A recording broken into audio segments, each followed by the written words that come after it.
દેશભરમાં આ દિવસોમાં ભયંકર ગરમી પડી રહી છે। ઘણા શહેરોમાં તાપમાન 40 ડિગ્રી સેલ્સિયસને પાર કરી ગયું છે। તીવ્ર તડકો અને લૂના કારણે લોકોનું ઘરની બહાર નીકળવું મુશ્કેલ બની રહ્યું છે, પરંતુ traffic police, delivery boy, construction મજૂરો અને ફિલ્ડ વર્ક સાથે સંકળાયેલા ઘણા લોકો એવા છે જેને કલાકો સુધી બહાર કામ કરવું પડે છે।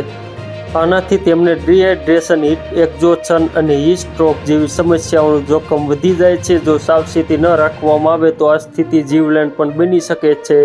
નેશનલ ક્રાઇમ રેકોર્ડ બ્યુરોના રિપોર્ટ અનુસાર વર્ષ 2000 થી 2020 વચ્ચે લૂ લાગવાથી 20,715 લોકોના મોત થયા છે। પર્યાવરણ પર કામ કરતી સ્વતંત્ર સંસ્થા વેડિટમ ઇન્ડિયા ફાઉન્ડેશનના રિપોર્ટ અનુસાર માર્ચ 2024 થી જૂન 2024 વચ્ચે ભારતના 17 રાજ્યોમાં હીટ સ્ટ્રોકથી 733 મૃત્યુ થયા, જ્યારે સરકારી આંકડાઓમાં આ સંખ્યા 360 છે। તીવ્ર તડકામાં કામ કરવાથી શરીરની તાપમાન નિયંત્રણ પ્રણાલી બગડી જાય છે। આનાથી હીટ સ્ટ્રોક અને ડિહાઇડ્રેશનનો ખતરો વધી જાય છે।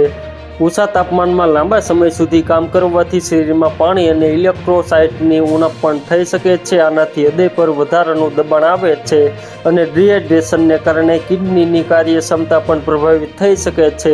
જો પાણી ઓછું પીવામાં આવે તો તેનો ખતરો વધુ વધી જાય છે।